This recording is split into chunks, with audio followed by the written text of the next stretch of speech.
Okay, so I'm very honored and happy to be able to attend this Dhamma Realm Buddhist University, and I understand that this will be like one of the first courses given here. Is that the case? In this space. In this space, yeah. Okay, so the topic that I'll be speaking about in this course is we call it the Theravada version of the Abhidhamma, because there are actually several versions of the Abhidhamma which have come down through the textual transmission. There is the Theravada version, which prevails in the Theravada school, which is a form of Buddhism that is practiced in Sri Lanka, Burma, Thailand, Cambodia, Laos.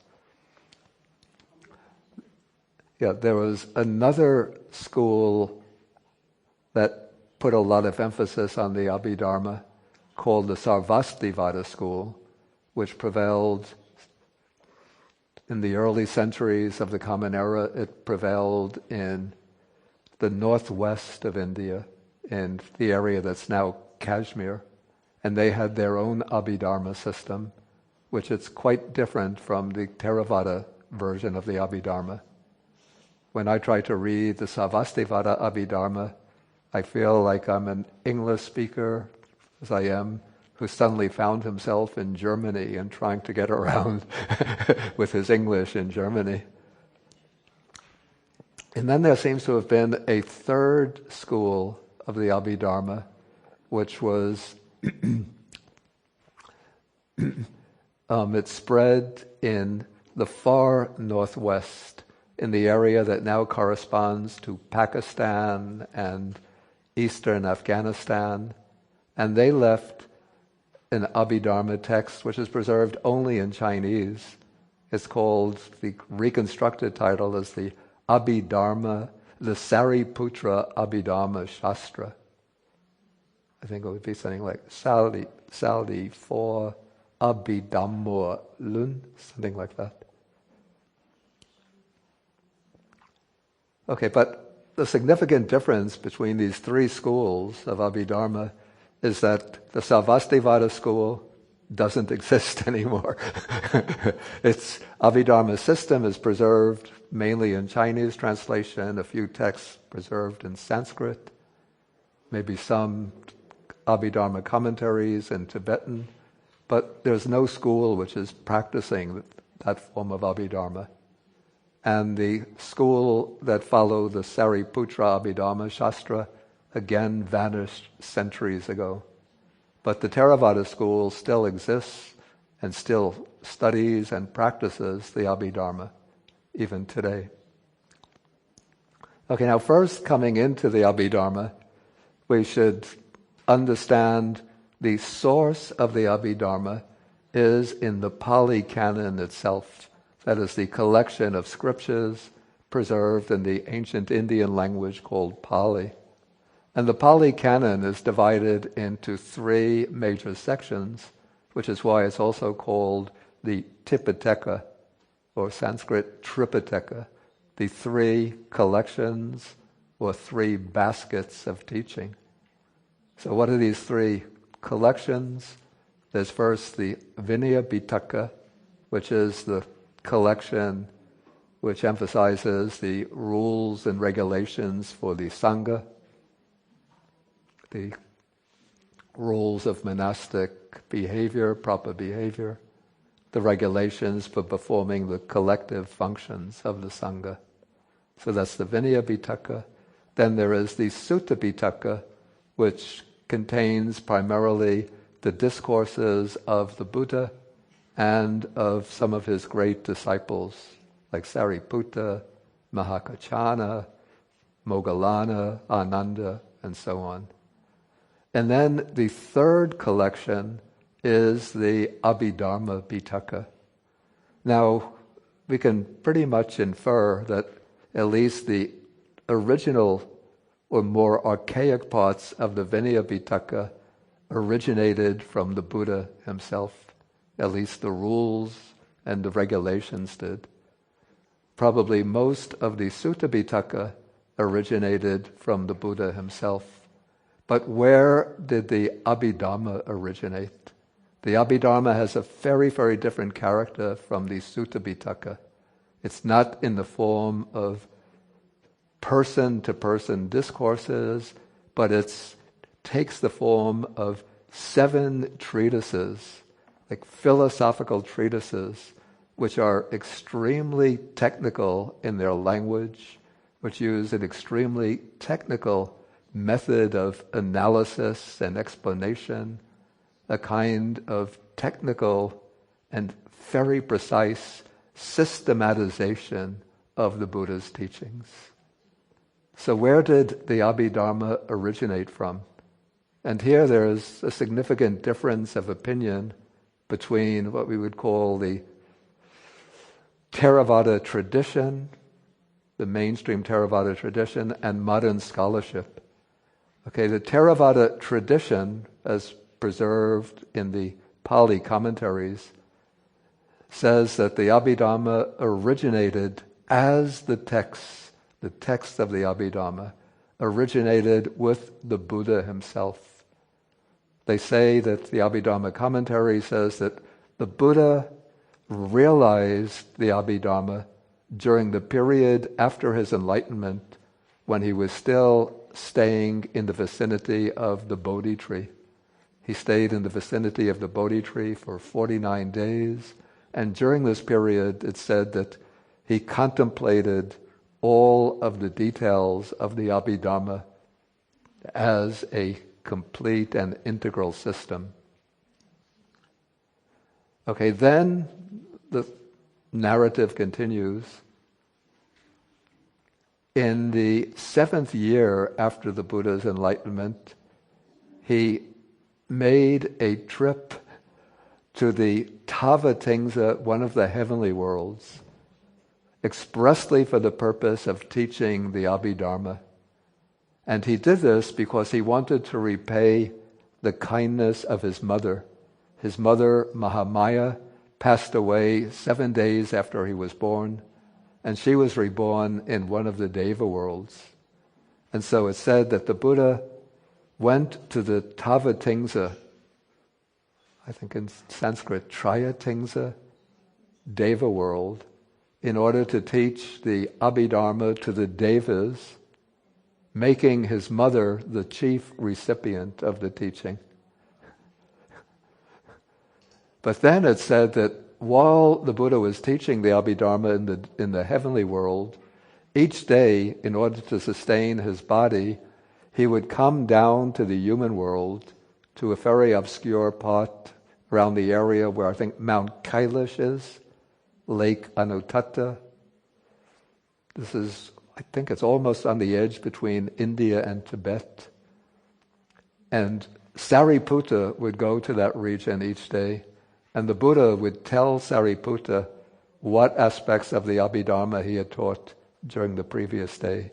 And then Sariputta was the one who took the teachings from the Buddha and then arranged them and set them into a textual form. So in this way, the Theravada tradition says that at least 6 of the books of the Abhidhamma derive directly from the Buddha, coming from the Deva world, the Buddha's sojourn in the Deva world, and the summaries of the Abhidhamma that he taught to Sariputta. So that is the traditional view, but modern scholarship takes a different view. And according to modern scholarship, and I have to say I agree with modern scholarship, the Abhidhamma is a body of teachings which emerged through a gradual process of evolution. And to see how we get from the Nikaya teaching to the Abhidhamma, I just collected some texts. Actually, I'd collected them some time ago, but I created this file this afternoon, realizing it would be easier to present it visually so you could see for yourself. Okay, the word Abhidhamma occurs in the Sutta Pitaka, in the collection of discourses, but we never see in the Sutta Pitaka a statement to the effect the Buddha was teaching the Abhidhamma to the monks. We never find anything like that. But rather, the word Abhidhamma always occurs in the context of discussions that monks are holding amongst themselves. And so to support this point, I've collected a few passages. Okay, so this is from Majjhima Nikaya, Sutta number 32. Here, the Venerable Mahamoggallana is speaking to Sariputta, and he's describing two monks are holding a discussion on Abhidhamma. They ask one another questions, and they answer one another's questions, and they do not stumble in their discussion, and so their Dhamma discussion flows on smoothly. And so for those who know the Pali or are interested in Pali, we see the expression here that two monks are discussing an Abhidhamma discussion, or holding an Abhidhamma discussion.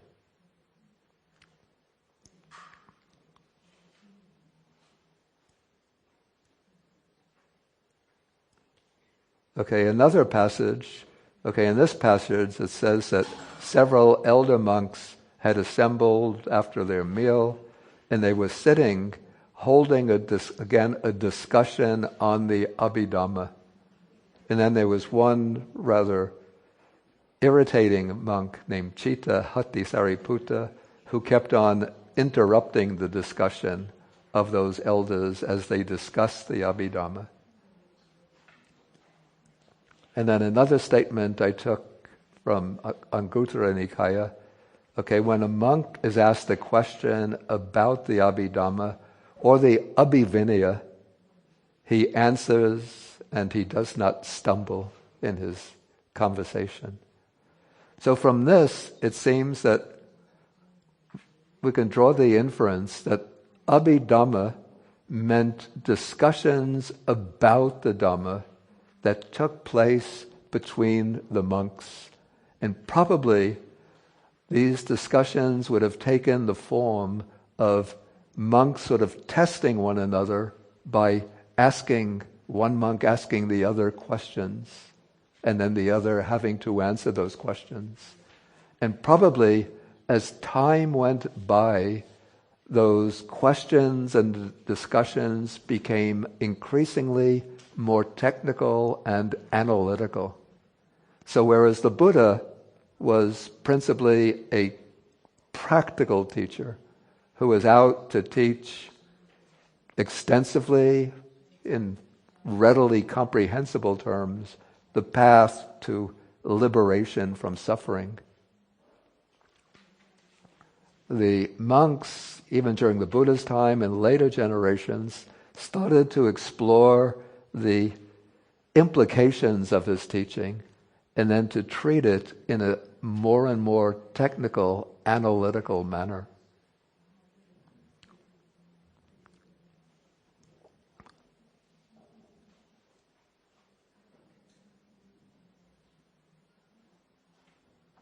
Okay, so out of these discussions, over time there would have evolved a new body of teachings, more detailed and technical than the discourses of the Buddha himself. And so it was these additional teachings, more technical teachings, which came to be called Abhidhamma.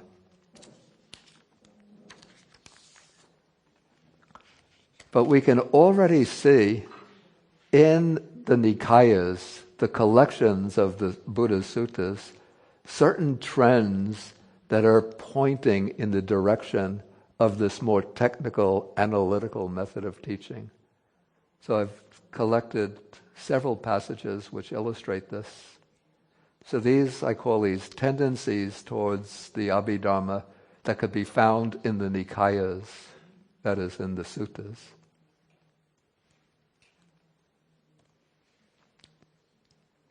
And interestingly, several of these passages involve Venerable Sariputta. And so when later generations see Sariputta as the kind of formulator of the Abhidhamma, even though that might be an exaggeration, but Sariputta, his manner of teaching, seems to have planted the seeds out of which the Abhidhamma developed.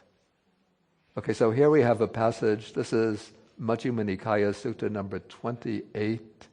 This is the longer discourse on the elephant's footprint simile.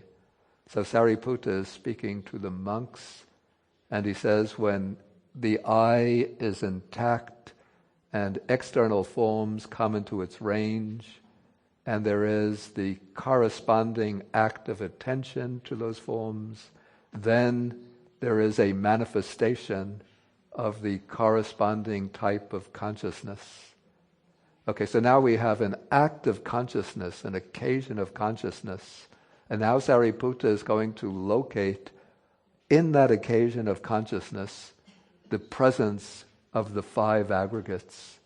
So he says, the material form in what has thus come to be, that is included in the material form aggregate. I think probably all of you are familiar with the five aggregates.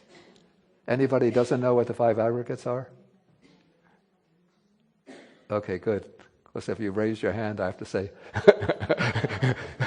go back to elementary Buddha Dharma. Okay, so we have material form, the feeling that is present on that occasion, that's included in the feeling aggregate. The perception is included in the perception aggregate.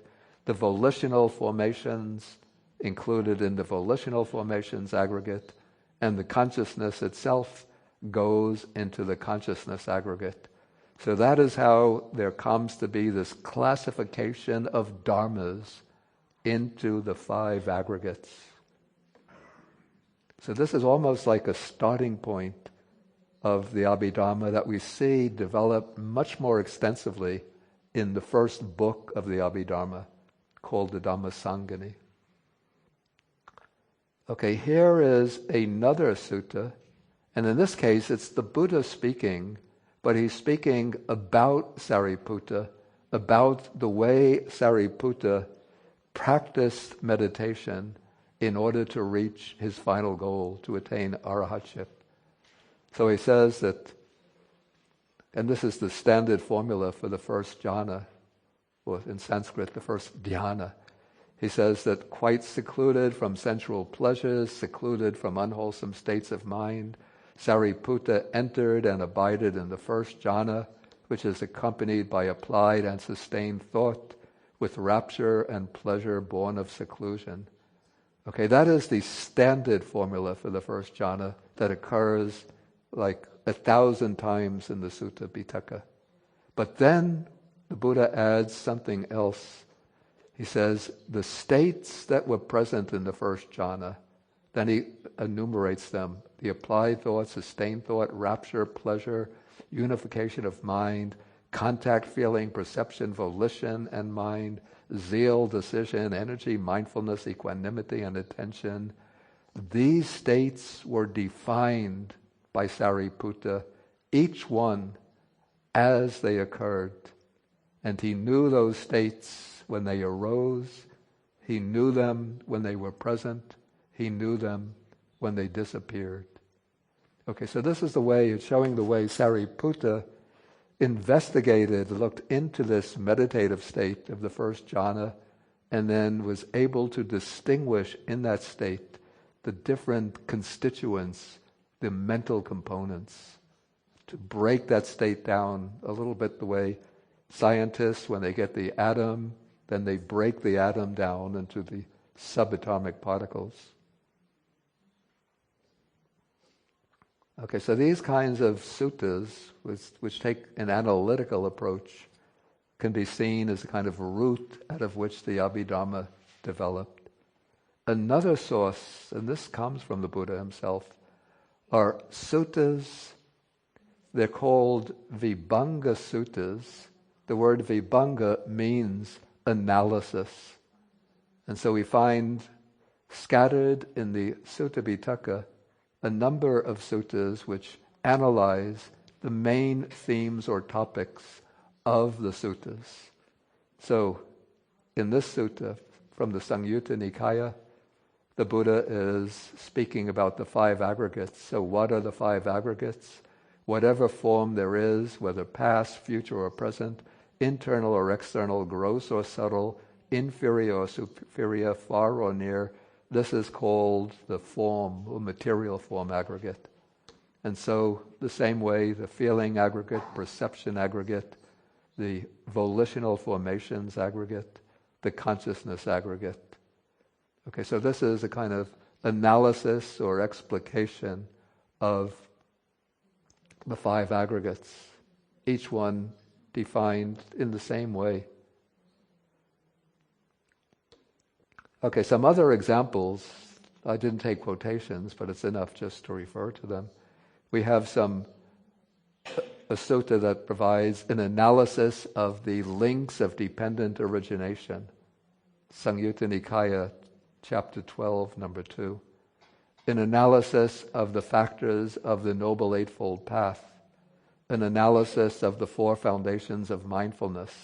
An analysis of the five spiritual faculties. So these are some analytical suttas.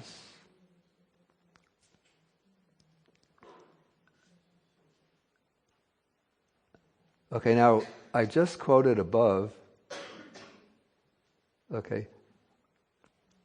that analysis of the five aggregates that we find in the suttas, but in the suttas, we don't find explanations of these terms, past, future, present, internal or external. They're just left understood. But this is what is taking place in an Abhidhamma text. This is an Abhidhamma text called the Vibhanga, the book of analysis. And so here we have the first chapter of this book of the Vibhanga is on the five aggregates. And here it repeats the formula. I just took the Pali, but it's easy to follow. So this is the definition of the material form aggregate that we just read in English from the sutta. So then the Vibhanga raises the question, what is meant by form that is past? And it gives a definition. What is meant by form that is future? And you see it has a whole string of terms. Form that is past, that is stopped, that is gone, that is vanished, that is passed away. There are more words in Pali for things that are past and gone than in English. Okay. Future, present. What is meant by form that is internal? So the form that belongs to the different types of living beings, their personal form, their own form, their individual form, their acquired form, the four great elements and the material form based on the four elements. That is called internal form. And similarly, analogously for external form, gross and subtle, inferior and superior, far and near. Each one is given an extended definition. So it's a little bit like a technical textbook for understanding the suttas.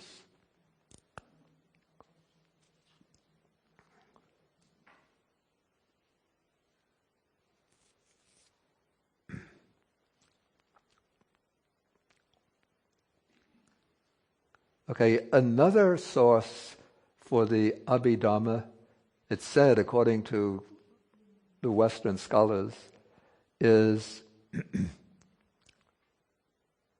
let me just before I come to that point.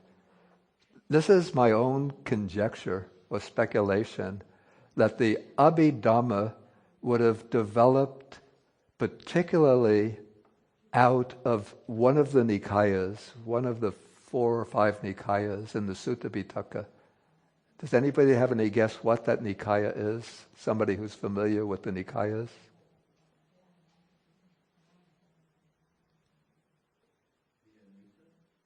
Say it. No, say it again.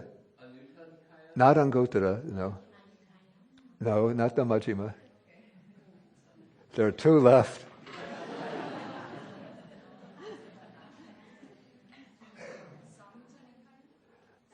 Right, exactly the Samyutta Nikaya. And now I want to show you something that's interesting. Okay, this is a comparison, a little table that I prepared this morning, showing in one column, this is the Vibhanga, the second book of the Abhidhamma Pitaka, and this is the Samyutta Nikaya. In my supposition, the Vibhanga is probably, or at least parts of the Vibhanga, are the oldest part of the Abhidhamma Pitaka. And here we could see the chapters laid out in the Vibhanga. Analysis of the five aggregates. In the Samyutta Nikaya, chapter 22 is a big chapter on the aggregates. Analysis of the six sense bases. Samyutta Nikaya, chapter 35, same topic. Vibhanga, analysis of the 4 or 6 elements or 18 elements. Chapter 14, same topic. Vibhanga, chapter 4, analysis of the Four Noble Truths.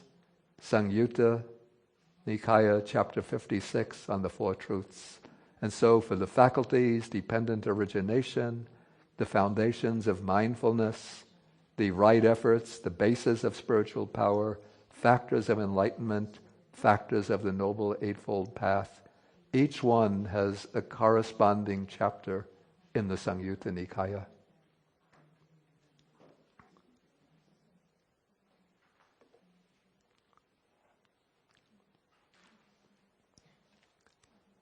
Okay, another source now for the or kind of root out of which the Abhidhamma would have developed was a group of teachings that is referred to in the suttas called the Matika. Maybe I should write that word on the board.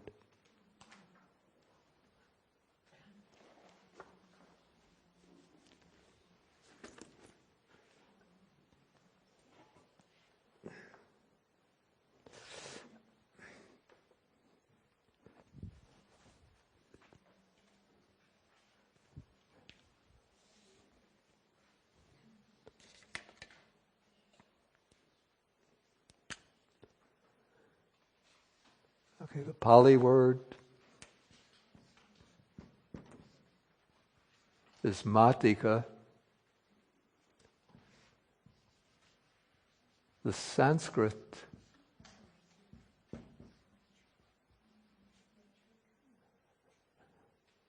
is it matrika, Lauren? Yeah, I think it's this. But anyway, it's easier to pronounce if we do it this way.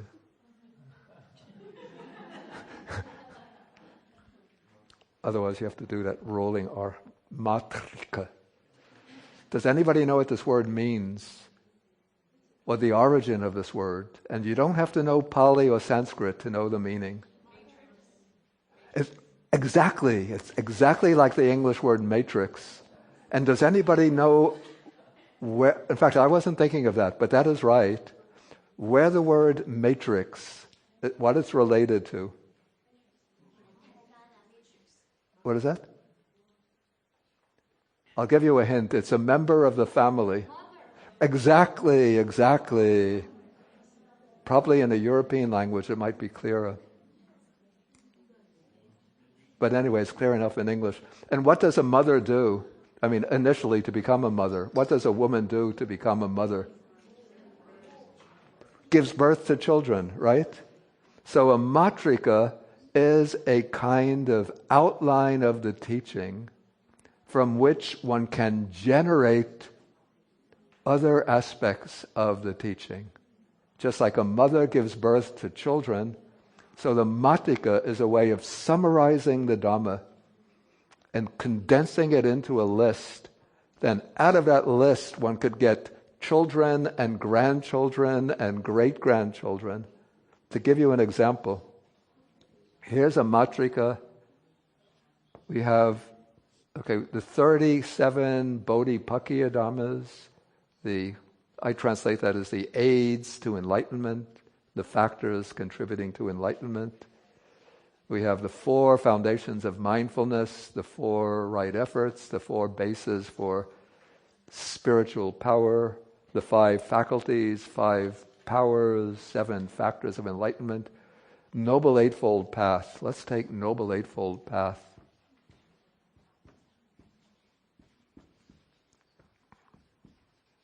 Okay, let's see how we get children out of this.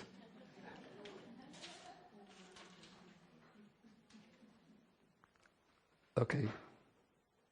From the different factors, I'm going to take right mindfulness.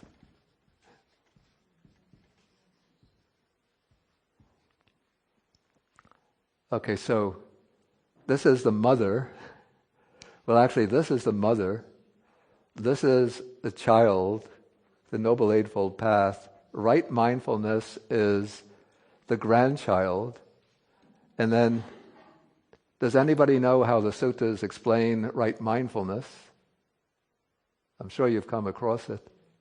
Give you a hint. What? Yeah, okay, but we'll say the general... Right, the 4 foundations of mindfulness. I just use this abbreviation. 4 foundations of mindfulness. So what are they?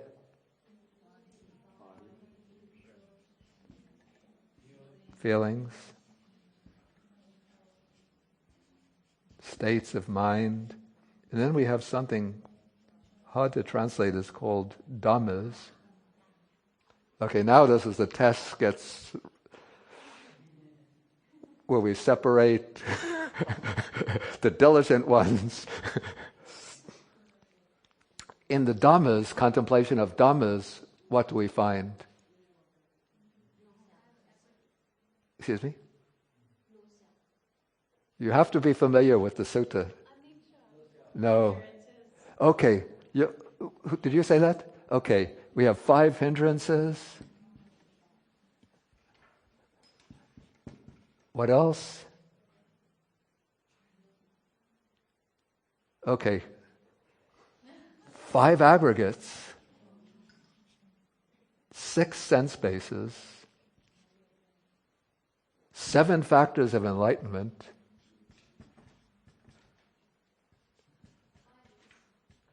And 4 noble truths. What is that? I'm not hearing. 5 roots and 5 powers. No, not in the foundations of mindfulness.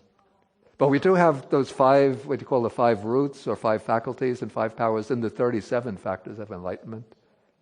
Okay, so here, out of the 37, we're taking 1 and we're generating right mindfulness. This gives rise to 4 foundations of mindfulness. Then we get body, feelings, mind, dhammas. And from dhammas, we get 5 hindrances. Then we could draw out 5 more factors from that. And so in that way, just from the Noble Eightfold Path, we're getting this comprehensive overview of the entire teaching.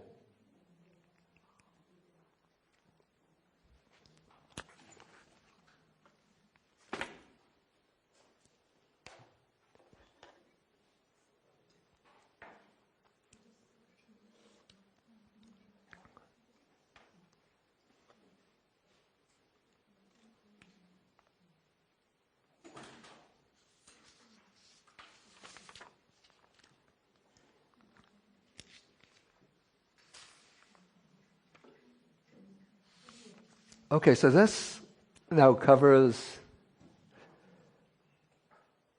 at least to the extent that I wish to cover it, the way in which the Abhidhamma would have grown out of the Nikayas.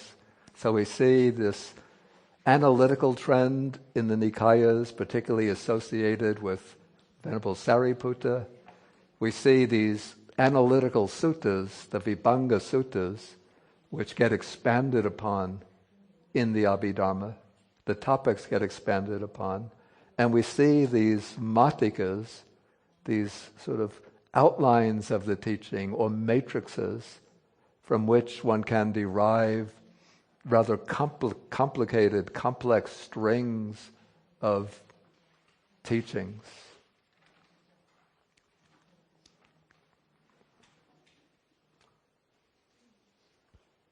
Okay, now I want to bring up, to look at the Abhidhamma from a different angle, and that is to point out certain continuities between the practical teachings of the Nikayas and the more theoretical teaching of the Abhidhamma.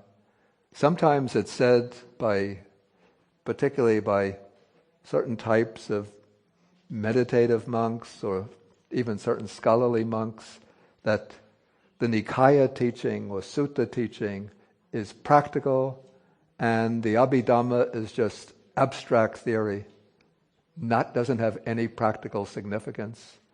But in fact, the Abhidhamma teaching, even though it goes into a lot of analytical, maybe too much analytical detail, but it's still, that analysis is still subordinate to the guiding aim of the Buddha's teaching. And what is the guiding aim of the Buddha's teaching, the way it comes, the early teaching, the way it comes in the Nikayas, in the Pali, in the Sutta collections? The aim is to gain liberation from samsara, release from samsara, from the cycle of birth and death. And according to the Buddha, the sort of driving force behind the cycle of birth and death is craving. So it's that craving to go on enjoying and experiencing through the senses that drives the stream of consciousness from life to life in samsara. But what is it that underlies craving? What is the more fundamental mental affliction or defilement that underlies craving?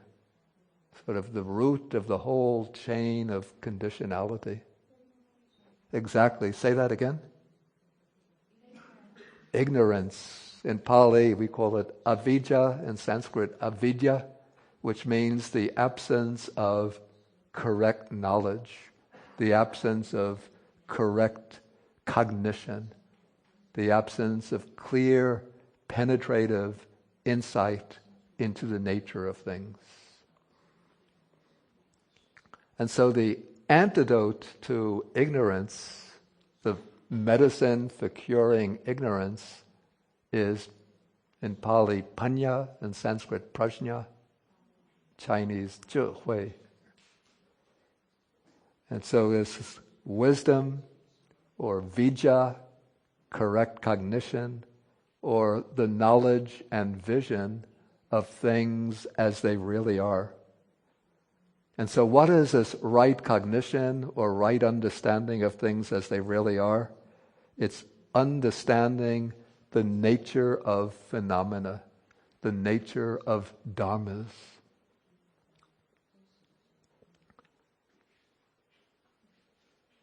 And so we can say that the Abhidhamma, from one angle, is presenting a very, very broad, even a totalistic perspective on what are the dharmas, the phenomena that have to be understood with wisdom.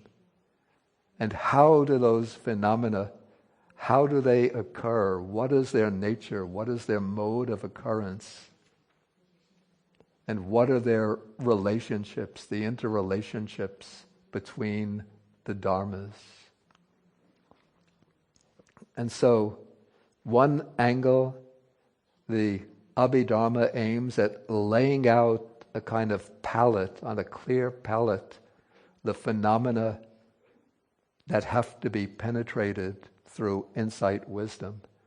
And it's said that those who develop very, very precise levels of insight knowledge are able to see the phenomena that are laid out in the Abhidhamma teaching.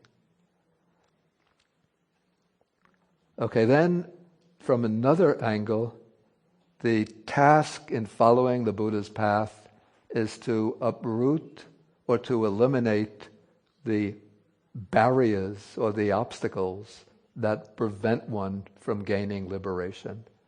And those obstacles are what usually we call them the kilesas, or Sanskrit, the klesha. So those are the mental afflictions or defilements. And so one of the projects undertaken in the Abhidhamma is to lay out, again in great detail and with precise, technically precise definitions, what are those defilements that have to be overcome.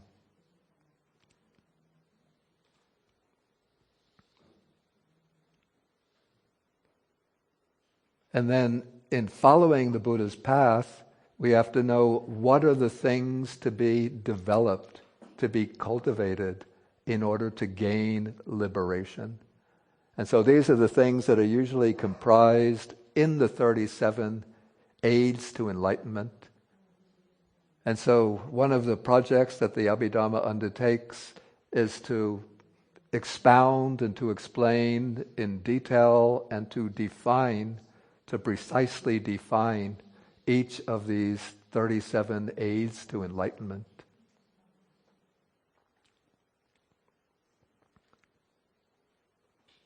And so even though we could say that the sutta has a pragmatic or practical orientation, and the Abhidhamma is more theoretical, but in its theory, what the Abhidhamma is doing is trying to establish a theoretical model that can accommodate all of the sutta teachings and show how they are interrelated and fit together into this path to liberation.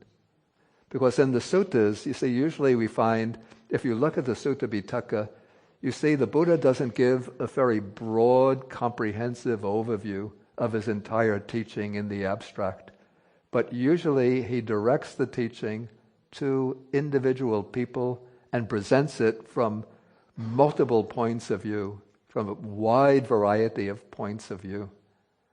And if we just read the suttas, we could get confused, not knowing what is the appropriate point of entry into them.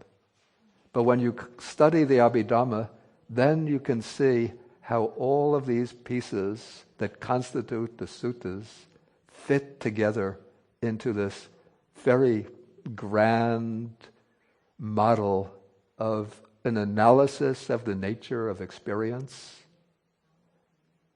an uncovering and revelation of the underlying causes of bondage and suffering, and a clear description of the sequential path to liberation.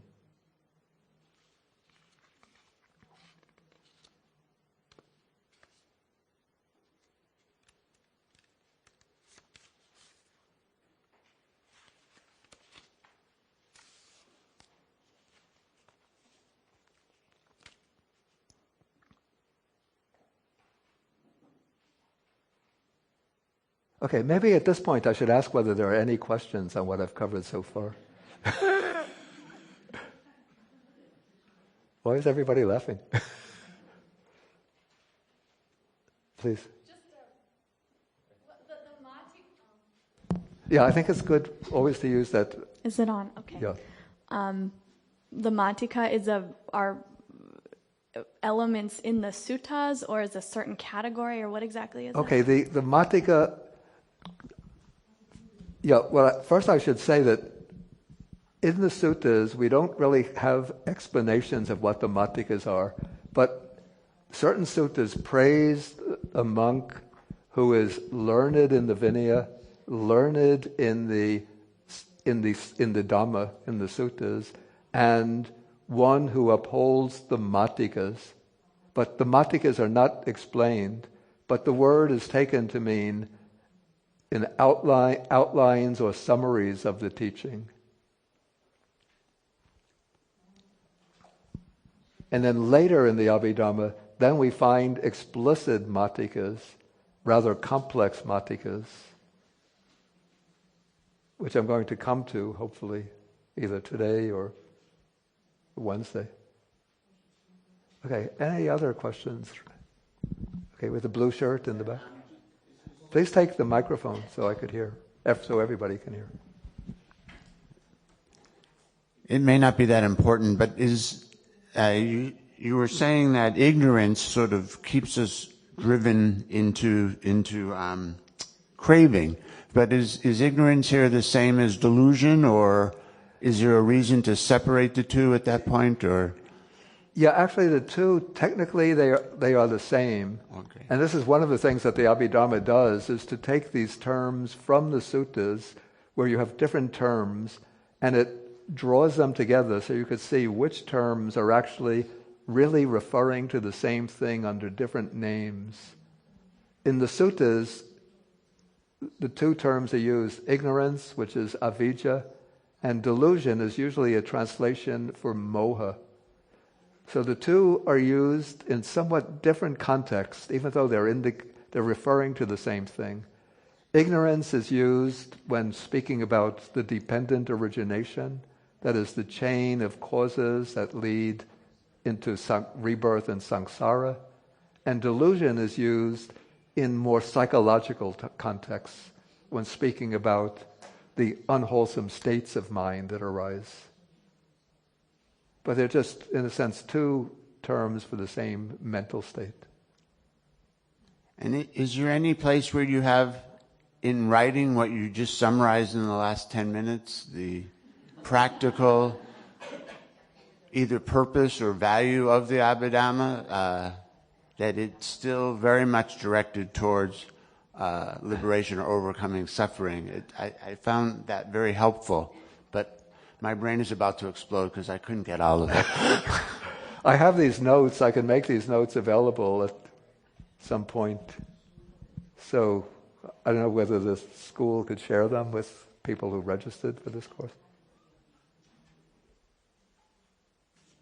Though I might, in fact, I recommend the introduction to this comprehensive manual of Abhidhamma, which also deals with the same issue, maybe from a different point of view, or in different words. But it's the same book actually. Just that's the American edition. I have the old Sri Lankan edition.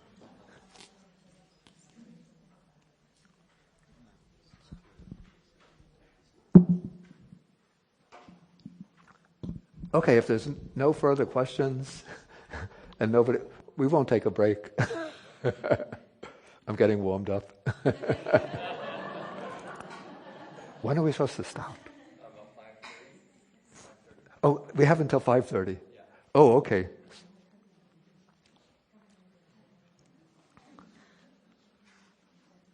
So then maybe we take a little break. I thought it was 5 o'clock. 5 o'clock. Or maybe we just go on. Okay.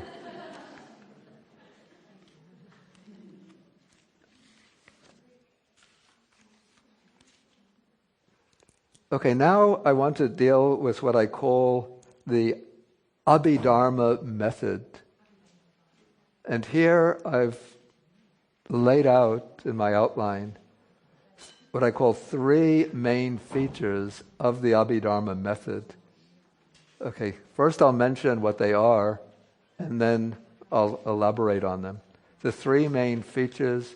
First is what is called or known as the Dhamma theory.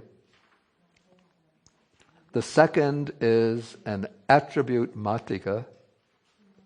And the third is a detailed map of states of consciousness. Okay, so that's like the three main topics, or three main features of the Abhidhamma method.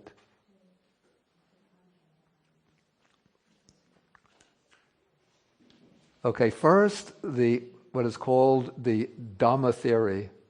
And this is going to be a little bit difficult section, so I warn you in advance. So keep your heads cool. If you feel I'm about to explode, maybe we should pass some ice around. Okay, so the Dhamma theory is basically a postulation that our experience of the world can be reduced to a number of constituent mental and material phenomena. Mental and material phenomena which are constantly arising and passing away. There's one exception to that, arising and passing away. Okay, so these dharmas, these fundamental phenomena, are said to be what is ultimately real. Those are the basic building blocks of experience, the basic building blocks of our experience of the world. And our usual way of dealing with the world, we're not actually perceiving the dharmas themselves, the fundamental constituent factors of experience. But usually we are living in the realm of what would be called conventional reality or constructed reality, mentally constructed reality. And the mental constructs in which we live and with which we deal, these are constructed out of the bare constituent factors of experience. I'm going to give some illustrations of this to make it more comprehensible. So usually we deal in the realm of concepts, conceptual reality, constructed reality, mentally constructed reality. And those mental constructs are built up upon a foundation or substratum. And that substratum consists of those fundamental realities, the momentary mental and material phenomena. And so let me take an example. So we say that I'm holding a cup. Okay, now this cup, it's in our conventional way of speaking, it's perfectly real. It's absolutely real. It's not a figment of my imagination. I'm holding it up. You could see it has water. I can take a sip of water. The water doesn't come flowing out from the cup. And if I hold it up, everybody can see the cup, right? Okay, but in the Abhidhamma way of thinking, the cup is a conventional reality, a constructed reality. It's a concept. But what is here actually at the level of the dharmas? At the level of the dharmas, there is the property of hardness, that is the earth element. There is the property of cohesion, that which binds the particles, of the ceramic particles together. That is, according to the Abhidhamma, that's the function of the water element or liquid element. There is a certain temperature. When I touch it, it's a little bit cool.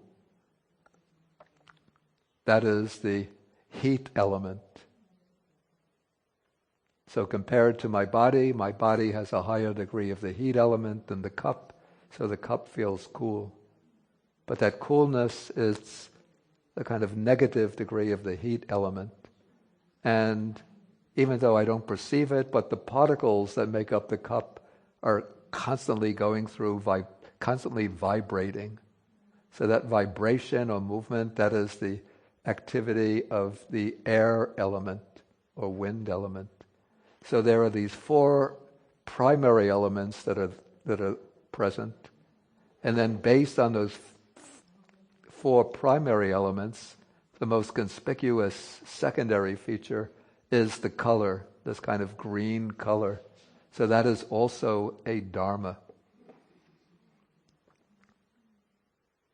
And the cup will also have In the Abhidhamma way of thinking, it will also have an odor, it will have a taste, though I'm not going to bite into the cup. And there'll be a whole bunch of other sort of properties of the cup which are considered dharmas. So these dharmas are adhering together and constituting the cup. And even though the cup appears to us, to our perception, to be something persisting, remaining the same through time, but at the level of somebody with very deep insight, perception into the cup, would see that the cup, the particles of the cup, that the cup is really a process of becoming, that the factors that make up the cup are constantly arising and passing away with incredible rapidity. It's a little bit almost anticipating like the discoveries of modern physics, that what we call a solid matter is made up of atoms, the atoms are made up of subatomic particles, and those subatomic particles are just forms of energy, constellated forms of energy.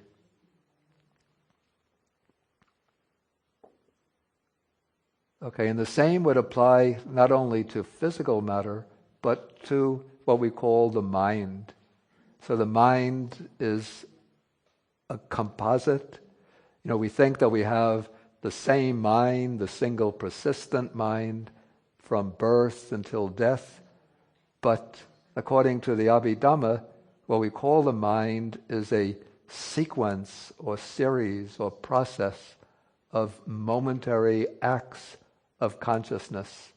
Always one moment of consciousness is arising, then it's ceasing, followed by another moment of consciousness, ceasing, followed by another moment.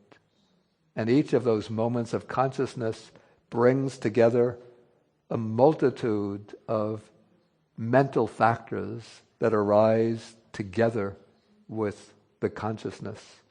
A feeling, a perception, the act of attention, some volition or intention, and many other mental factors.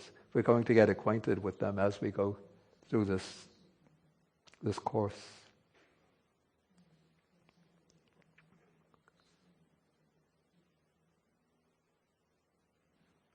Yeah, we see. Yeah, I had some comments on the Dhamma theory.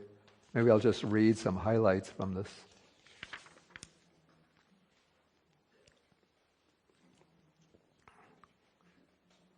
Okay, so this Dhamma theory,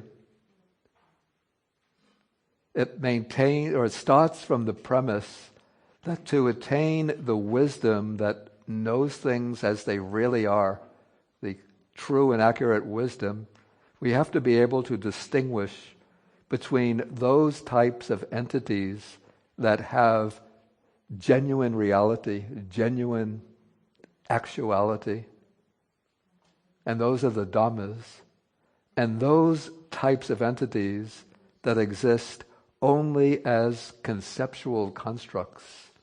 And the distortion in understanding, according to the Abhidhamma, is that we mistakenly grasp upon the concepts and take them to be ultimately real. And probably the most pernicious or harmful of those conceptual constructs, according to the Buddha's teaching, is the concept of myself, or the concepts of I and mine. So the Buddha teaches that the concepts of I, mine, and self, they're useful just as means of communication, as conventional terms. But when we take the idea self to be ultimately real, and we take the ideas of this is I, this is mine, to be pointing to genuine realities, then we fall into the trap of ignorance or delusion. And so when we see into the nature of our own experience and see that our experience is constituted of these dharmas that are arising and passing away, mental and material phenomena, and we look within them, where is the self? We don't find the self. The suttas compare this to, there's a story about a king who had never heard the sound of a veena before. The veena is the Indian lute. And so he heard the sweet sound of the veena, and so he asked his men, his attendants, bring me, he said, where is that sound coming from? And so the men said, that sound is the sound of a veena. And he said, bring me the veena. And so the men went and got the veena and brought him the veena. And he looked at the veena. He didn't see any sound there. So I thought, where is the sound? Then he took the veena apart, looked into it, and no sound. And he told the men, you've been deceiving me. You told me that that was the sound of a veena, but I took the veena apart, and there's no sound here. So in that way, we look for the self. Superficially, the self seems to be so clear, so evident. Everything that I do, everything that I think, everything that I wish for, it's all coming from this idea of myself. But when we investigate for and try to find it, all we see are bodily form, feelings, perceptions, the mental formations, consciousness. So that is the way of investigation. And what the Abhidhamma does is to analyze all of those constituents again into detail and define them very precisely and to show how they interact.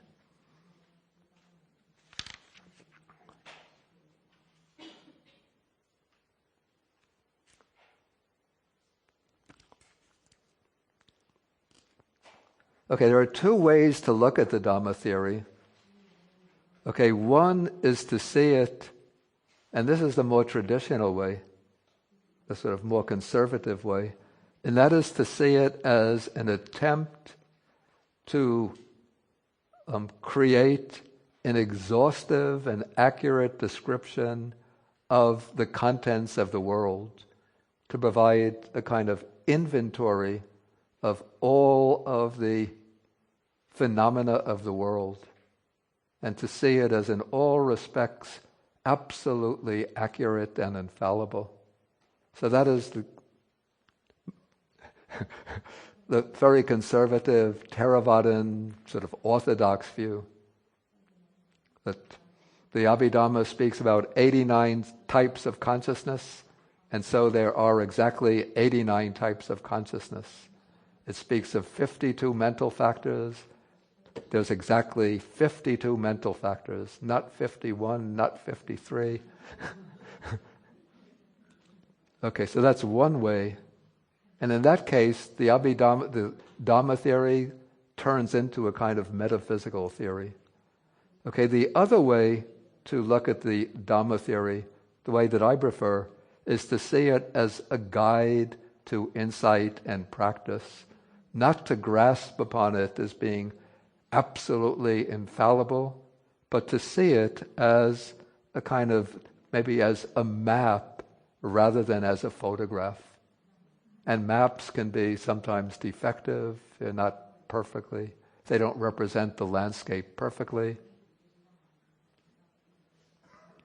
And so we can see that the Abhidhamma is laying out the things that have to be investigated with insight, laying out the defilements that have to be eliminated, the factors of the path that have to be cultivated, but don't take it absolutely literally as a photograph of reality.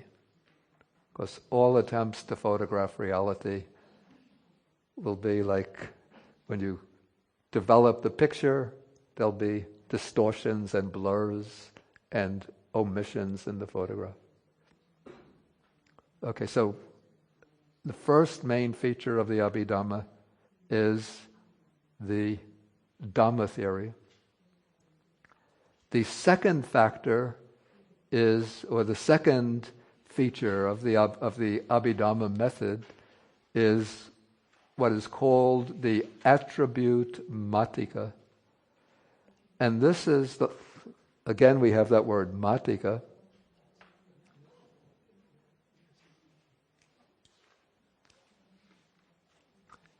And this is an attempt to collect into a list the important qualities that can be ascribed to the dharmas, to the constituent phenomena. There are ways of dividing up these constituent phenomena according to certain categories. And we find the basic attribute matika of the Abhidhamma. It's laid out in the first book of the Abhidhamma. The book is called the Dhammasangani. And to give you an idea of some of these, how this attribute matika works, I made some selections. Where are they now?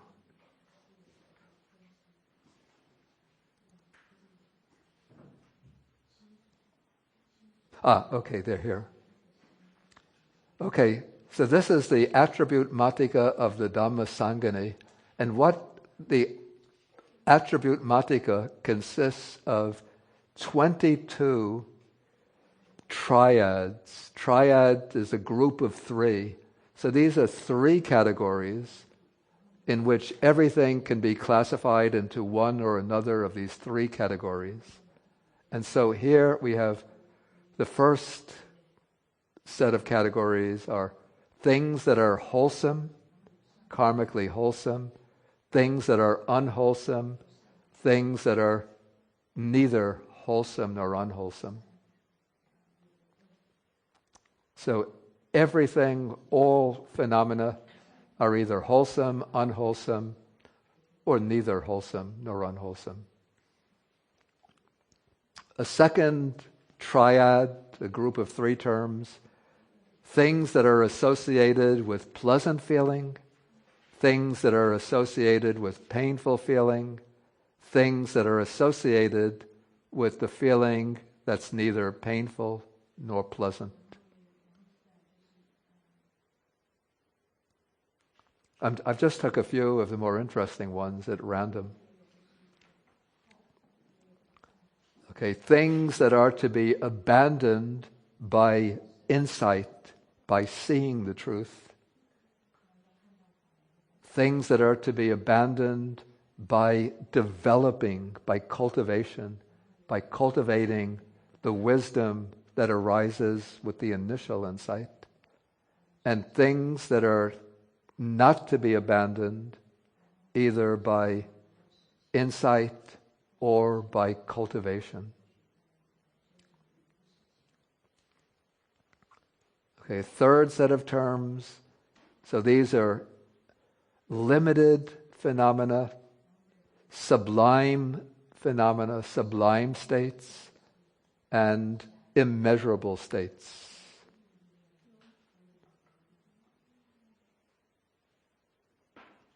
Okay, another triad will be inferior dhammas, middle level dhammas, sublime or excellent dhammas. And then things pertaining to the past, things pertaining to the future, things pertaining to the present. So the way things fall into the three periods of time. So these are just a selection from the 22 triads. Then there are 100 dyads. The dyad is a set of two terms. It's a kind of on-off switch. So something is either one or the other. So here we have, I took just a few at random, things that arise through conditions, things that don't depend on conditions. Phenomena that are conditioned, phenomena that are unconditioned. Phenomena that are visible, things that are not visible. Things involved in sense experience, things not involved in sense experience. Things that are involve material form, things that are without material form. Things that are mundane. This is the Shujenda Fa, I think. Correct? Okay. And this is Chu Shujenda Fa. This is the Lokuttara, world-transcending phenomena.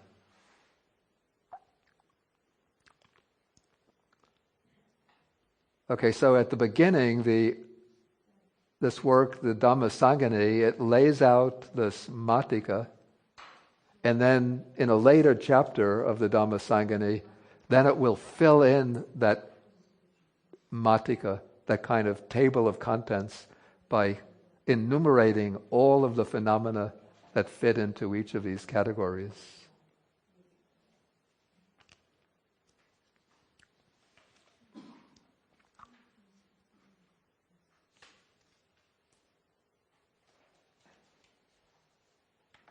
Okay, then we come to the third feature of the Abhidhamma distinctive feature of the Abhidhamma that I've worked out.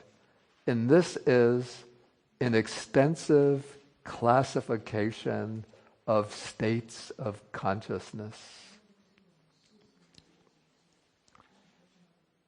So, in the Nikayas, in the suttas, the Buddha lays extreme emphasis on the importance of the citta, the mind. And just to get some taste of the role of citta in the suttas,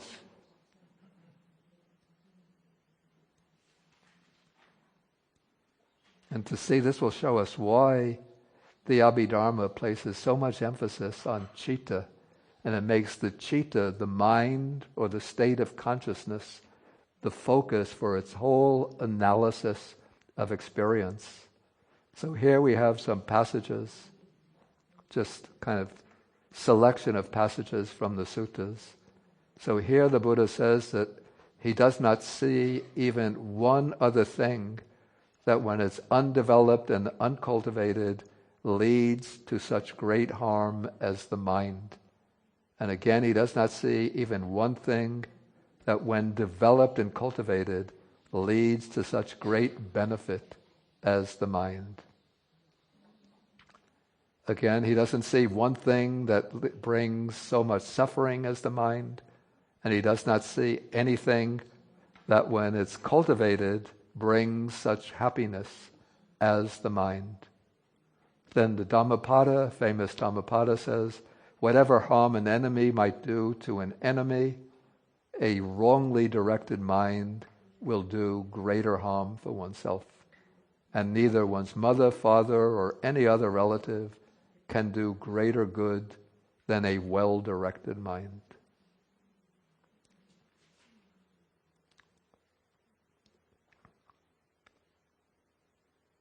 Okay, then he speaks again in the Dhammapada that it's wonderful to subdue the mind, to tame the mind. A tame mind brings happiness. And he says, let the discerning person guard the mind. The guarded mind brings happiness. Okay, so even in this life, you could see that it's the citta, the mind, that is the source of either harm and suffering or well-being and happiness.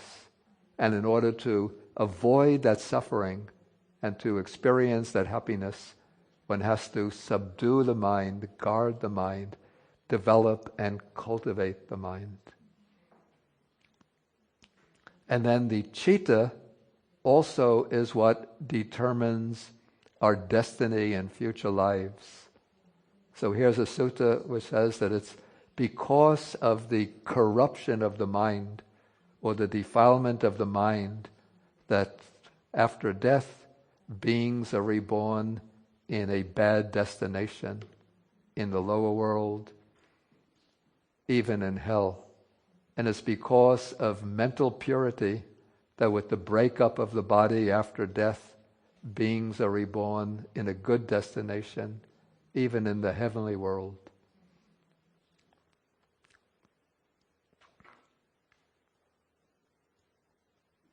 And then it's the mind that is liberated. So the mind is what is held, the citta is what is held in bondage. And then when one gains the liberating wisdom, it's the citta that's liberated. So here I took a passage that occurs very often in the suttas, that when one knows and sees the Four Noble Truths as they really are, then the mind is liberated. Cittang vimucchati. It's liberated from the defilement of sensual craving, from the craving for existence, from the taint of ignorance.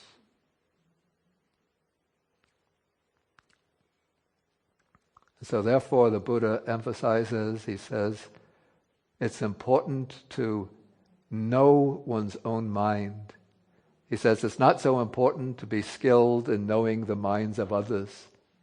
So some meditators who gain the shentong, the iddhis, superpowers, can read the minds of others. But the Buddha says that's of secondary importance. What is of first importance is to be skilled in knowing the ways of one's own citta, one's own mind. And then he explains, how do you know the ways of your own mind? So then you should ask yourself whether you're often given to longing, that's craving, or without craving, given to ill will, without ill will, and so on. This is the Anguttara Nikaya, Book of Tens, number 51.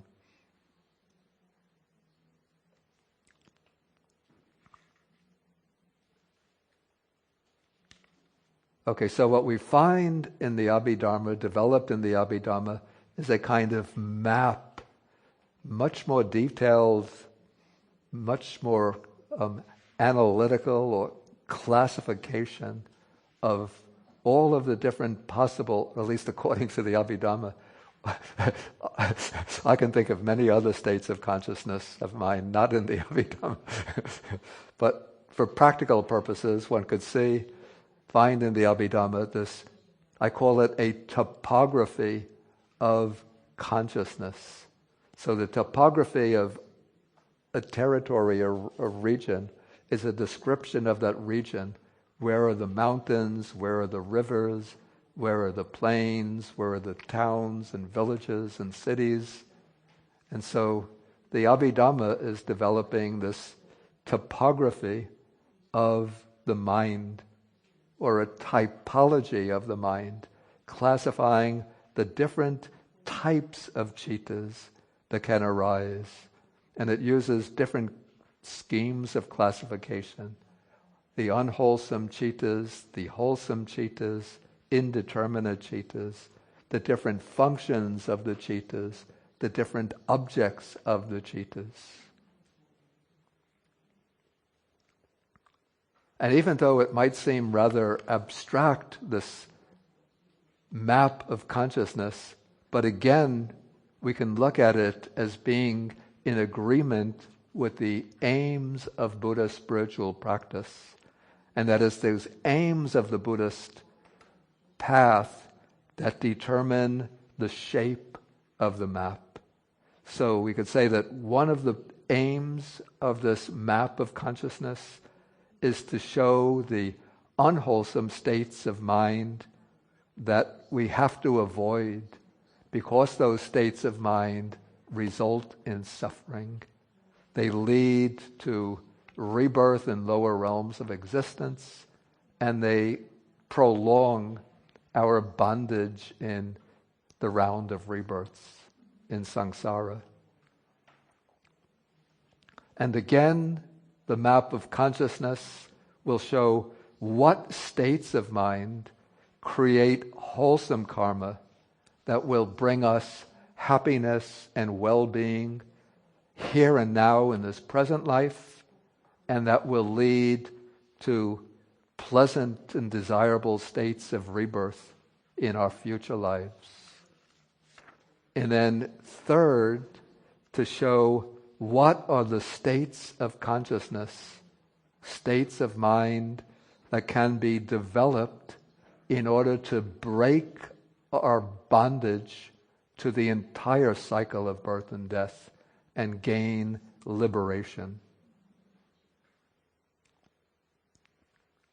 And so those are, you could say, the underlying program, or the program with the aims that underlie the map of consciousness that's developed in the Abhidhamma.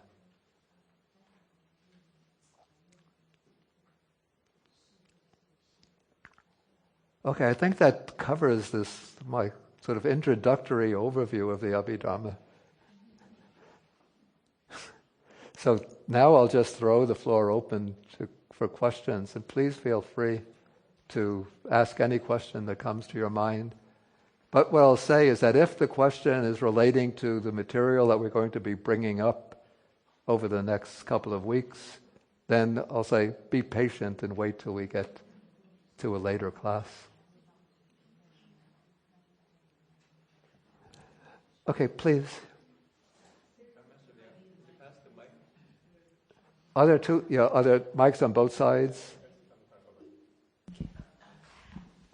Earlier you mentioned about the example of a cup being a collection of properties, earth and air and all of that.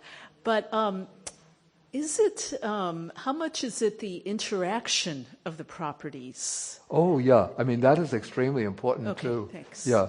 It's not that we just take these properties apart and see that they're existing sort of independent. Yeah. But actually, I mean, this is another aspect, another part of the Abhidhamma project is not only to analyze the gross objects of experience into constituent elements, but the counterpart to this is the synthetic function, the synthetic side of the Abhidhamma, which is to show the relationships between these different properties. I'll be jumping the gun into a very advanced topic in Abhidhamma, which is conditional relations. But I'll just, to give you an example of this.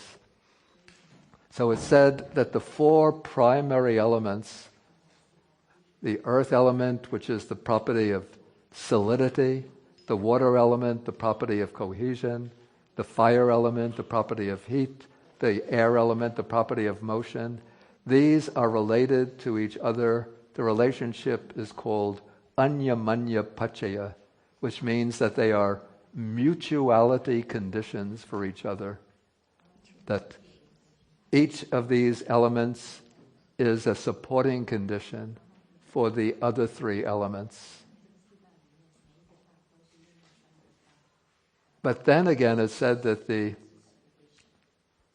primary elements, those four primary elements, and the color are sahajata paccaya, which means co-arisen conditions for each other. That they arise simultaneously, but the four primary elements, the relationship between the four primary elements and the factor of color is not that of mutual conditioning, but rather the four primary elements are a strong condition for the color, but the color is not a strong condition for the four primary elements.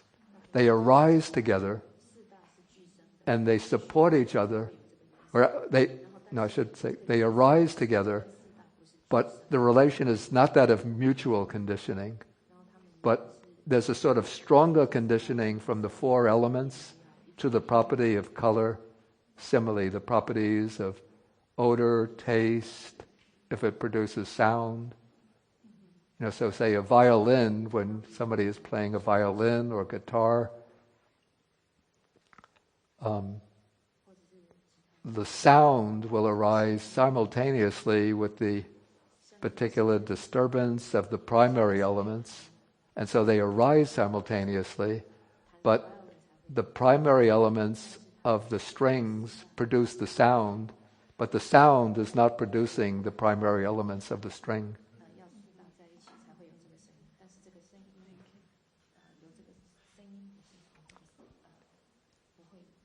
Okay, other questions?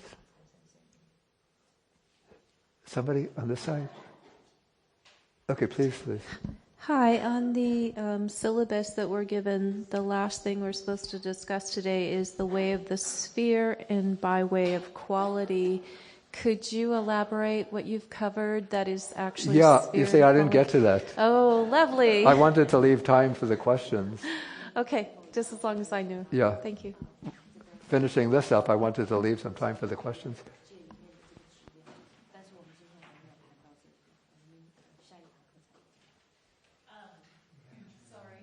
Yeah. Could you explain what is meant with the Dhamma theory about those being real elements? I felt surprised by that, given that I thought there wasn't supposed to be anything that had reality. Yeah, I think I'm going to come to that in the next session. Okay, thank you. It's a good question. It's a question that I've pondered too. And I have heretical opinions about that too.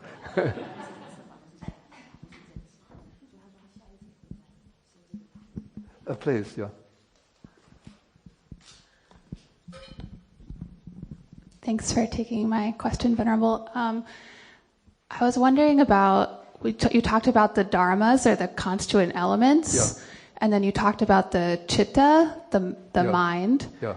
I'm wondering about the relationship between these two. Are they always in a relationship, the chitta and the dharmas? The chitta is a dharma, or let us say, any chitta is a dharma.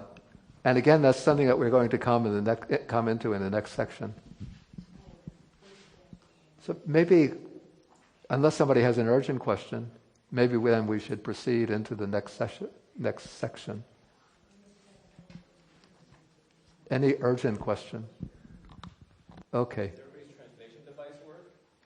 If you need batteries, you can change your batteries if it doesn't work.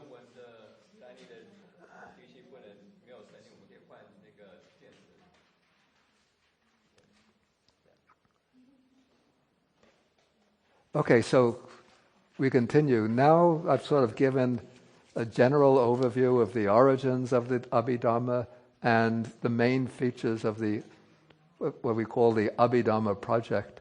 Now we're going to come to the text, the actual text that we're going to be studying. Here we gave it the title, A Comprehensive Manual of Abhidhamma. And this is a translation with an explanatory guide, a translation of a little manual summary of the Abhidhamma, which was composed in Sri Lanka, perhaps the 11th or 12th century, called the Abhidhammata Sangha.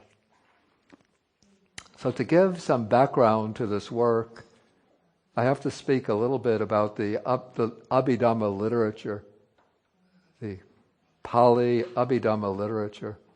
So the foundation of the Abhidhamma in the Theravada tradition is the Abhidhamma Pitaka.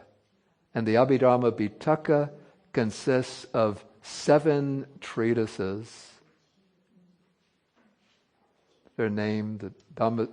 You'll find them enumerated in the introduction to this book. Dhammasangani, Vibhanga, and so on. Okay, so those are the texts considered canonical in the Theravada tradition, like sacred scripture, considered to have come directly from the Buddha himself. But if you try to read an Abhidhamma text, it's just so concise and abstract, almost like reading a telephone book. Do they still have telephone books with the cell phones now? I don't know. But in my days growing up, there was the telephone book. And so to make the texts of the canonical Abhidhamma text intelligible, there came into being a body of commentaries on the Abhidhamma. Maybe the commentaries were composed in Sri Lanka, or maybe some came from India into Sri Lanka and then developed in Sri Lanka, the 5th and 6th centuries. And so we have a big collection of Abhidhamma commentaries. And yet there are obscure points in the Abhidhamma commentaries. And so what happens? The next generation or 2 generations down, some very intelligent Abhidhamma scholars write sub-commentaries on the Abhidhamma. And maybe their pupils will write sub-commentaries till you get this massive Abhidhamma literature. And then the young students, the young monks and nuns come into the Abhidhamma section of a library and they look at all of those books and they say, "Oh my God, you expect me to read that? No way." I'm going to watch the World Series or the Super Bowl. So, at some point, some elders learned in the Abhidhamma thought, we have to do something to help the young students. And so they started to write what are called the manuals of the Abhidhamma. That is, taking this whole complicated system and reducing it into a format of 50 to 100 pages. And so, of those manuals of Abhidhamma, the one that's most popular in the Theravada world is the Abhidhammata Sangaha. But of course, the problem is that the Abhidhammata Sangaha is very concise. And so if you just read a translation, you can't understand nothing. And so that's why even in earlier centuries in Sri Lanka and Burma, the learned elders wrote commentaries to the manuals of Abhidhamma. And even I jumped into the game by writing the explanatory guide to the translation of the Abhidhammata Sangaha with the help of some learned Burmese monks.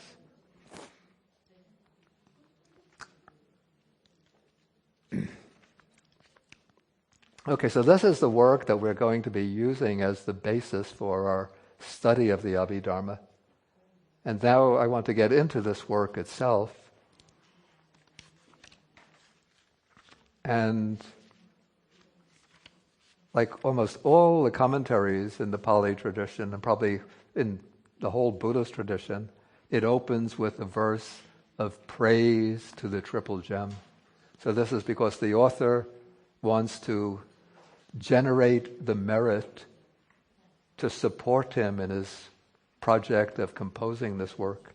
So he writes a verse praising the Buddha as being the peerless one, praising the true Dhamma, and then praising the noble Sangha. And then he says he's going to compose this Abhidhammata Sangaha, which means Sangaha is like a summary, and Abhidhammata means the subjects of the Abhidhamma.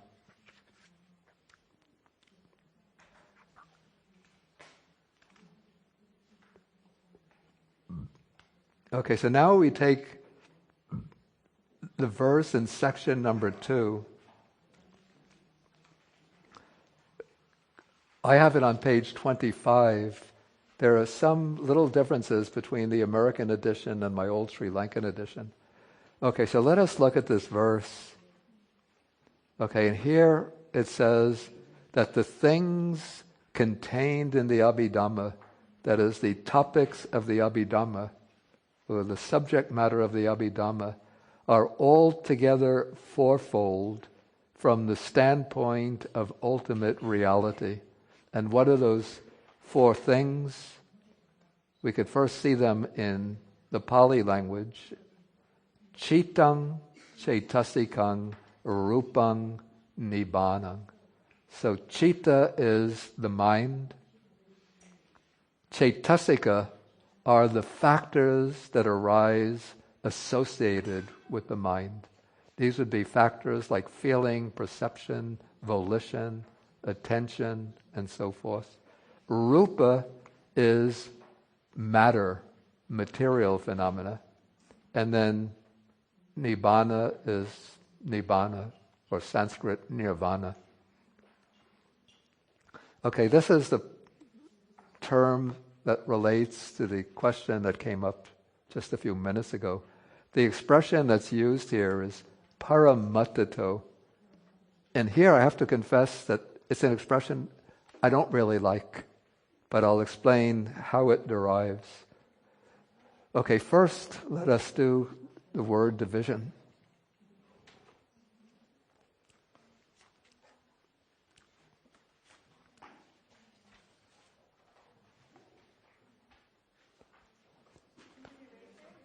Yeah, wasn't there an eraser?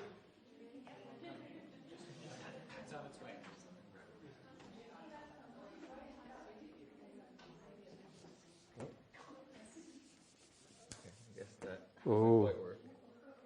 Wait a moment. That should work. Not a permanent marker, is it? It's a white marker? Okay, wait. I think maybe a dry cloth. Yeah, I got a piece of napkin. Yeah, that's better.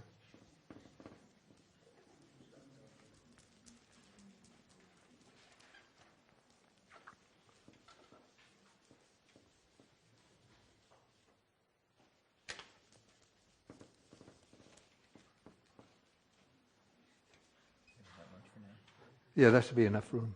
We'll have to find a way to erase more quickly.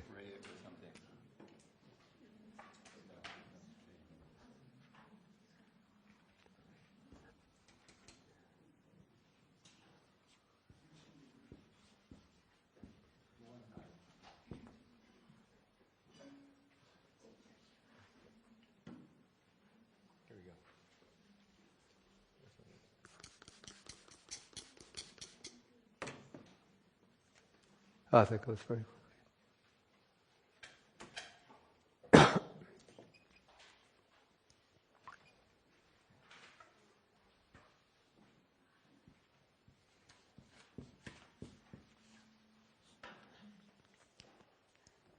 Okay, the word parama means supreme or ultimate, the highest. And the word atta has several meanings in Pali and in Sanskrit. If anybody studies Sanskrit, it's the word artha.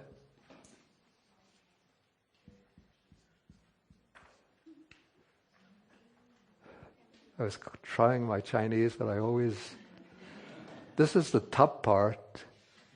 Oh, it's the character that looks like I. Oh, I'm not so good. I started to study Chinese too late in life. Okay, the word atta or artha in the suttas usually has the meaning either of the benefit that comes from something, the good of something, or the goal of an action. And another meaning in the suttas is meaning itself. So the meaning of a statement is its atta or artha. And we find that expression, paramatta, in the suttas used by the Buddha, but when the Buddha uses it, it's always in the sense of the supreme goal. So he's pointing always, like he's saying that you should strive for the paramatta, for the ultimate goal, the supreme goal. The Buddha doesn't use the word or the expression paramatta to mean things that are ultimately real. But in the development of Abhidhamma thought, this word was sort of taken over, and then, or this expression was taken over, and the word atta came to have another meaning, and that meaning is simply that of things or entities. And I think artha has that meaning commonly in Sanskrit. So it was sort of the evolution of the word from meaning to the things that have meaning, to entities. So for the Abhidhamma thinkers, they say that these dharmas, these four types of dharmas, are paramattato. They're things that are ultimate entities, things that are ultimately real.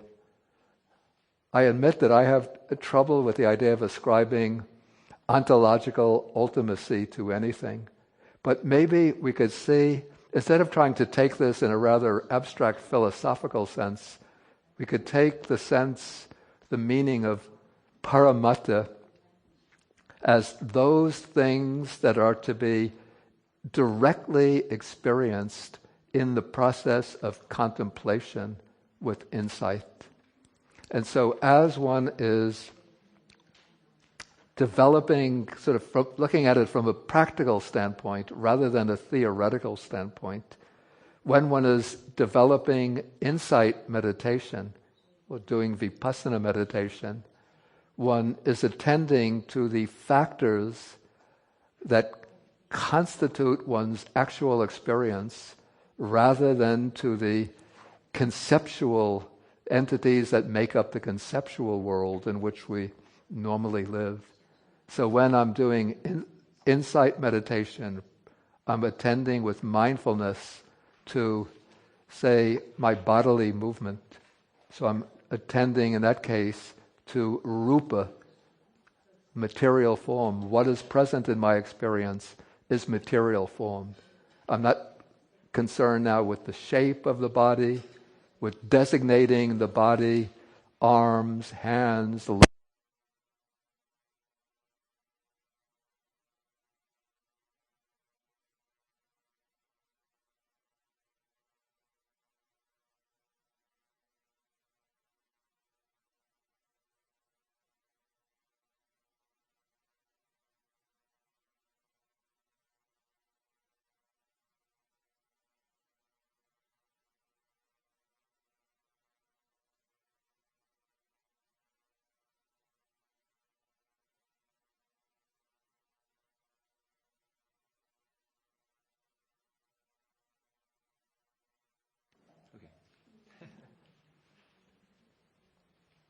Okay, so I'm not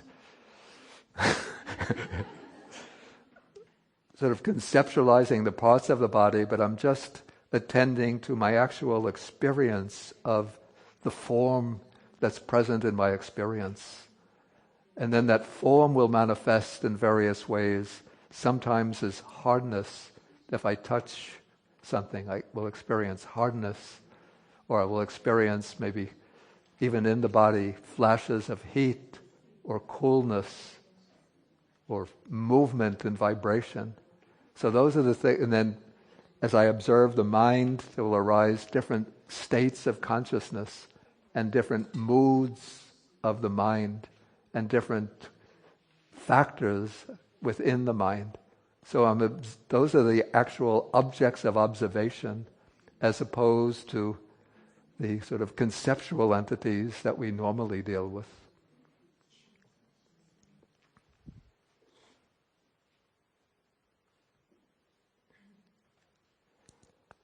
Okay, so we see here that four entities or things, I'll put quotation marks around that word, things, are said to be the subjects that are dealt with in the Abhidhamma. And now if we look at the sutta teaching, we see that the Buddha, usually when he's expounding on the nature of experience, he speaks about the 5 aggregates. The most common scheme of analysis is the 5 aggregates. So what is the relationship between these 4 so-called ultimates of the Abhidhamma and the 5 aggregates? Okay, the first aggregate, what is the first aggregate? With my advanced age, my memory is getting bad. Form, right, material form. So we see that covered by rupa. Here it's translated as matter, but it's the same word. But then we have the next aggregate, feeling, perception, then the mental formations. Where do they go? What happened to them?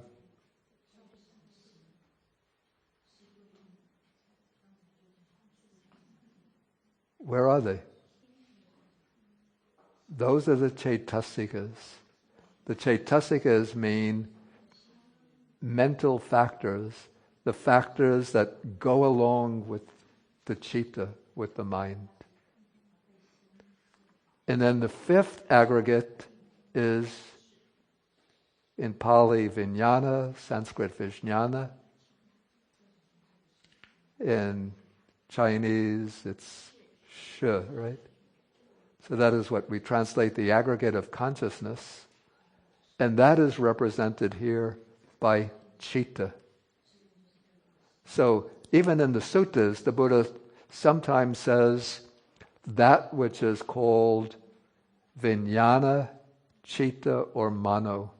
So the 3 things are taken to be synonymous, though they are used, the terms are used in different contexts.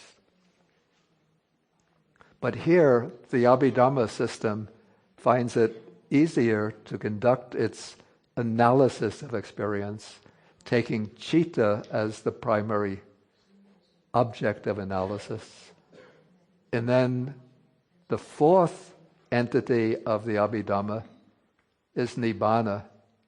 Where is that in the 5 aggregates? Not there. Yeah, so Nibbana, the 5 aggregates are lokiya, worldly or mundane phenomena. Nibbana is what transcends the world. So it's lokutara, or world transcending. Could you review that one more time? So Chaitasika corresponds to samskara. Nibbana is...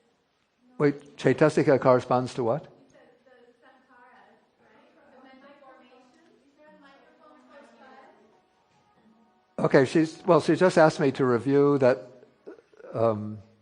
correlation between the 5 aggregates and the 4 ultimates. Yeah, the Chaitasikas include not only the mental formations, but the 3 intermediate aggregates.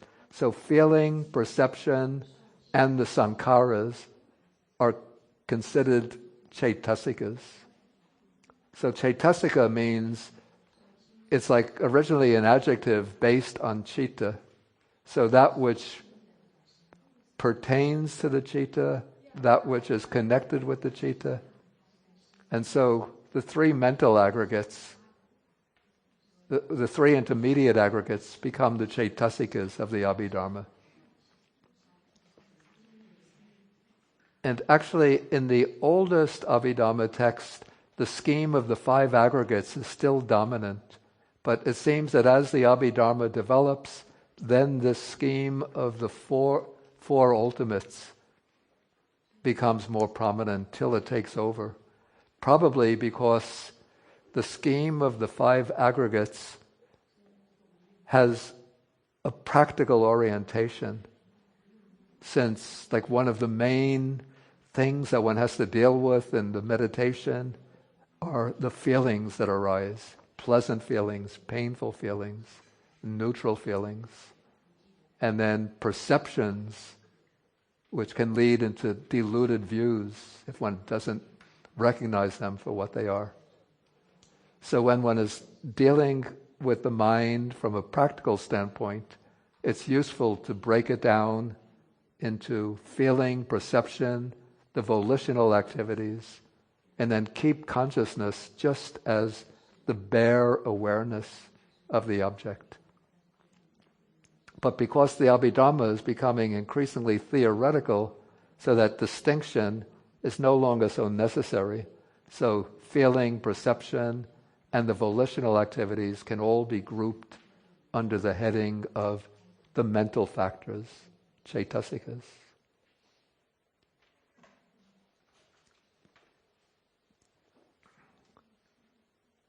Okay, maybe if just there are any other questions, we'll take those questions. And then the discussion that I had slated for today, I'm very bad at keeping to my schedule, by the way. Yeah, the classifications of consciousness by way of sphere and by way of quality. We'll take that on, today's Monday, right? We'll take that on Wednesday. Okay, so it's 5:30 now, so I hope that because of this presentation today, on Wednesday, I see 4 or 5 people come to the class.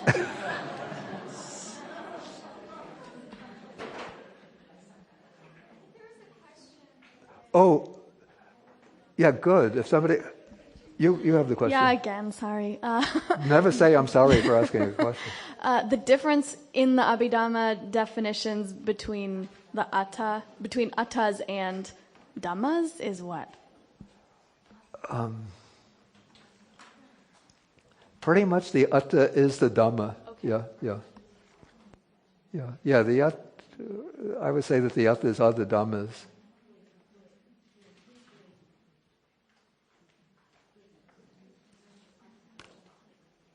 How do you end the class? Do you do it that way? Okay. I thought that this is a class, not a sermon, not a preaching, but we could do the sharing of the merits. Akasata chabumata. By the way, I could print that out or send you the file, and then you could print it out for people to have. The file has the Pali, the English, and the Chinese translation. Akasata chabumata deva naga mahidika punyantang anumoditva chirang rakantu sasanang. Akasata chabumata deva naga mahidika punyantang anumoditva chirang rakantu desanang. Akasata chabumata deva naga mahidika punyantang anumoditva chirang rakantu mang parang. Etavatacham hehi sampadang punya sampadang sabbe devanumodantu sabbe bhutanumodantu sabbe satanumodantu sabba sampati siddhya bhavagupadaya avichihetato etantare satakayupapana rupiya rupicha asanya sanino dukkha pamuchantu pusantu nibuting. Okay, so thank you all for your attention.